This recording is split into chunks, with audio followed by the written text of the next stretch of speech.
नमस्कार, आप देख रहे हैं निष्पक्ष न्यूज। आपके साथ मैं हूं रवि ठाकुर। राज्यसभा में आज समाजवादी पार्टी की सांसद जया बच्चन सभापति जगदीप धनखड़ से भिड़ गई। हंगामे के बाद विपक्ष ने सदन का बहिष्कार कर दिया। जया बच्चन ने आरोप लगाया कि सभापति का टोन सही नहीं है और विपक्ष को सदन में बार बार अपमानित होना पड़ता है।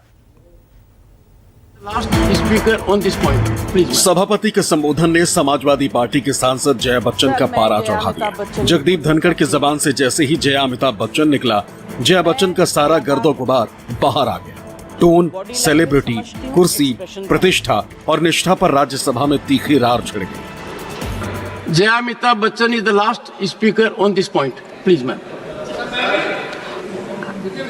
सर, मैं जया अमिताभ बच्चन ये बोलना चाहती हूँ, मैं कलाकार हूँ, बॉडी लैंग्वेज समझती हूँ, एक्सप्रेशन समझती हूँ। और सर, मुझे माफ करिएगा मगर आपका टोन जो है is not acceptable. We are colleagues, sir. You may be sitting on the chair. Remember when I went to school? Jaya ji, take your seat. Jaya ji, take your seat. Take your seat. Take your seat. Take your seat. You have earned a great reputation. You have earned a great reputation. You know, an actor is subject to the director. You have not seen what I see from here. Every day, I don't want to repeat. I don't want schooling. I am a person who has gone out of the way. And you say, my tone? No, no, you may be anybody. You may be a celebrity. You have to understand the decorum. No, nothing doing. No, no. Never carry an impression that only you build reputations. Take your seat. बोलने ना दिए जाने से नाराज विपक्षी सदस्यों ने सदन का बहिष्कार किया। दादागिरी नहीं चलेगी के नारे लगाते सभी विपक्षी सांसद राज्यसभा के बाहर आ गए। सदन के बाहर भी सभापति को लेकर जया बच्चन का गुस्सा कम नहीं हुआ। जया बच्चन ने दो टूक कहा कि सभापति को अपनी टोन के लिए माफी मांगनी होगी। जो कहा जाता है चेयर से, ठीक है, वो चेयर पे बैठे हैं, अलाउड है।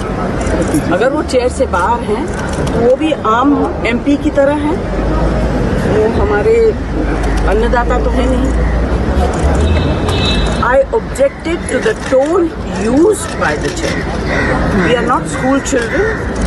We are all, and some of us are senior citizens. I was upset with the tone, and especially when LOP stood up to speak, he had switched off the mic. How can you do this? ये तो परंपरा के खिलाफ है. You have to allow the leader. Who is going to protect us? The leader of opposition. We are all together in opposition. If you are not going to allow him to speak, if he is not going to be heard in the house, then what are we doing?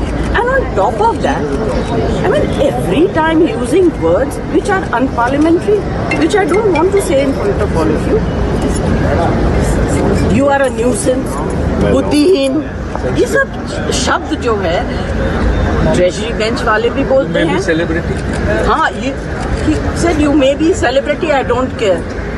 I'm not asking him to care. I'm saying I am a member of parliament. This is my fifth term.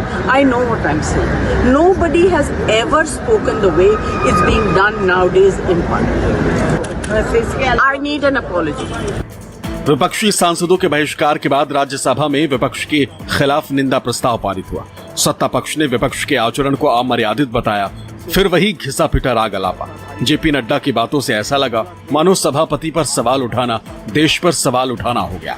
सत्ता पक्ष का विरोध करना देश का विरोध करने जैसा गुनाह हो गया। तरीके का व्यवहार उस तरफ से हुआ है वो बहुत ही अशोभनीय है और वो बहुत ही गैर जिम्मेदाराना है। मुझे बड़े स्पष्ट दिख रहा है कि वह राजनीति में धरातल पर स्तर से इतने नीचे आ गए हैं कि वह पार्टी का विरोध करते करते, व्यक्ति का विरोध करते करते अब देश का विरोध करने लगे।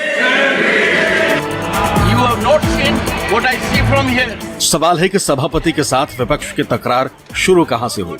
दरअसल राज्यसभा में शून्यकाल की कार्यवाही पूरी होने के बाद और प्रश्नकाल शुरू होने से पहले विपक्ष ने मल्लिकार्जुन खड़गे पर घनश्याम तिवारी की टिप्पणी का मुद्दा उठाया और सभापति से रूलिंग की मांग कर दी। हालांकि सभापति ने कहा कि घनश्याम तिवारी ने माफी मांग ली है और ये मामला खत्म हो चुका है, लेकिन जयराम रमेश ने कहा कि घनश्याम तिवारी को सदन में माफी मांगनी होगी।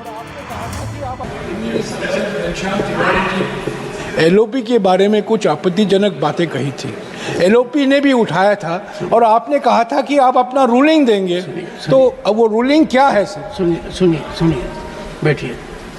माननीय एलओपी श्रीमान मल्लिकार्जुन खड़गे जी और घनश्याम तिवारी जी दोनों ने मेरे निवेदन को स्वीकार किया। हमने पूरी चर्चा की, एक एक शब्द देखा गया और अंत में यह पाया गया कि श्री घनश्याम तिवारी जी ने जो प्रशंसा मल्लिकार्जुन खड़गे जी की वो श्रेष्ठम थी और इसमें कोई आपत्ति नहीं हो सकती थी। उस समय समझ में नहीं आया। घनश्याम तिवारी हैड एप्रिशिएटेड मल्लिकार्जुन खड़गे और चैम्बर में कहा कि कुछ भी मेरे से गलती हुई है तो मैं सदन में माफी मांगूंगा। आपको नहीं पता भाई? The same thing you say in the house. I will do that. So, I will do so that everybody knows.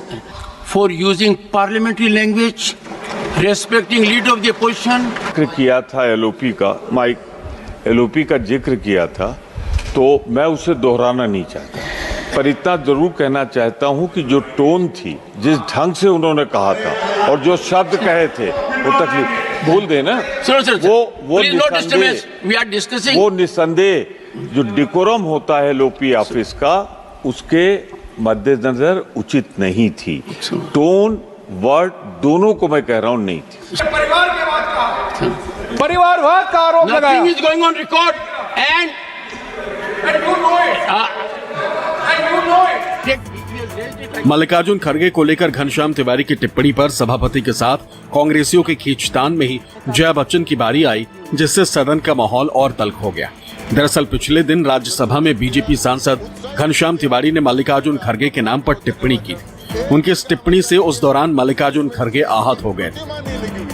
जो भारत की संपदा बना रहे हैं उनको आलोचना करके उसका मुद्दा बना रहे हैं।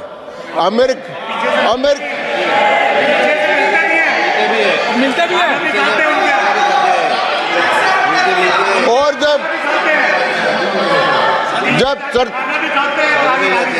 अमेरिका में कभी मैंने बिल गेट्स की, एलन मस्क किसी की चर्चा, उसकी आलोचना नहीं सुनी, लेकिन यहाँ करते हैं। लेकिन यहाँ किसके साथ मिलकर करते हैं? जॉर्ज सोरेस जो भारत के खिलाफ है, जो हिंडनबर्ग है, वो एक बदनाम एजेंसी है। उस एजेंसी के माध्यम से खबर छपाकर सारा सदन का एक सत्र अडानी करके खराब करने वाले लोग, लाखों करोड़ों इन्वेस्टमेंट करने वाले लोगों का पैसा दबाने वाले लोग आज इस बात की चर्चा करते हैं। इसलिए मैं कहना चाहता हूं, इसलिए मैं सभापति महोदय कहना चाहता हूं कि आज जब हम चर्चा कर रहे हैं तो हम गर्व से कह सकते हैं कि भारत एक उदय होता हुआ। विपक्षी सांसदों का इल्जाम है कि सभापति सदन में विपक्षी सदस्यों को अपनी बात रखने का मौका नहीं देते और गाहे बगाहे उनका अपमान भी करते हैं। यही नहीं, विपक्ष पर अपमानजनक टिप्पणी करने वालों को कभी नहीं रोकते।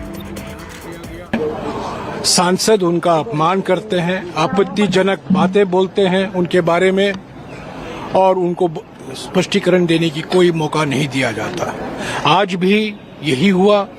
एलओपी बोलना चाहते थे पर उनको मना किया गया और बार बार उन्होंने कोशिश की कि बोलने की कि जो सांसद जिस शब्दों का इस्तेमाल किया, एक वरिष्ठ नेता, 50 साल का उनका तजुर्बा है, अनुभव है, उनके बारे में कुछ बातें कहीं जो बहुत आपत्तिजनक थी, पर खड़गे जी को बोलने नहीं दिया। इस रोज एलओपी का ये होना कि वो खड़े होते हैं, बोलना चाहते हैं उनको मौका नहीं दिया जाता है। तरह का डेडलॉक पैदा हो गया, पूरा विपक्ष बाहर गया। मेरी मानना है कि नेता विपक्ष जो है जब कोई बात कहता है तो उसको अनुमति देनी चाहिए। और खरगे जी तो इतने बुजुर्ग नेता हैं लेकिन उनको बोलने का अवसर नहीं मिलता है, और उधर से विपक्ष सत्ता पक्ष लोग खड़े होकर शोर करने लगते हैं, तो उन्होंने आदत बना रखी है। उस दिन जो बोल रहे थे तिवारी जी, वो ये कह रहे थे, सबसे पहले उन्होंने रामगोपाल यादव पे हमला किया कि रामगोपाल यादव इनका पूरा परिवार अपने परिवार की तरक्की में लगे, 5-5 MP इनके परिवार से हैं, और दूसरे ये खरगे जी इनका बेटा। तो ऐसे जैसे उन्होंने शुरू किया तो समझ लो किस मकसद से कह रहे थे, तो इसलिए जो है उस पर सब लोग खड़े हो गए। आपत्ति की भाई LOP के लिए आप विपक्ष के नेता के लिए ऐसी बातें नहीं कह सकते, तो बात वहीं रुक गई। अब वो क्लीन चिट मिल रही है। सदन के फ्लोर पे जो बातें रिकॉर्ड पे आ गई हैं, जो सदन में हमारे नेता विरोधी दल जो एक संवैधानिक पद है, ये स्थापित है कि जब नेता सदन या नेता विरोधी दल बोलने खड़े हों तो दोनों को प्राथमिकता मिलती है, परंतु उसका पालन नहीं हो रहा है। घनश्याम तिवारी जी ने सदन के अंदर अमर्यादित भाषा और टोन दोनों उनकी थी। इसके बाद बैठकर अंदर बात हुई, वहां उन्होंने माना इस बात को कि मेरा कहने का ये आशय नहीं था, गलती है। हम लोग यही कह रहे थे कि जो अलग बैठकर बात हुई है वो सदन के अंदर होनी चाहिए, क्योंकि ये घटना तो सदन की है ना, कहीं अलग तो हुई नहीं है। तो जो सदन की घटना है, सदन के बारे में डिस्कशन यहाँ होना चाहिए। सुनिए, I need an apology. बस From the chair. I need an apology for saying I don't care. He has to care. He's on the chair. He has to care. हालांकि सभापति ने जिस तरह खुद का बचाव किया, उसी तरह बीजेपी सांसद घनश्याम तिवारी पर लगे आरोपों को भी खारिज कर दिया। यही वजह है कि अब जया बच्चन तो सभापति से माफी की मांग कर ही रही हैं। विपक्षी दलों ने सभापति को हटाने के लिए महाभियोग लाने की तैयारी भी शुरू कर दी। Bureau report, News 24।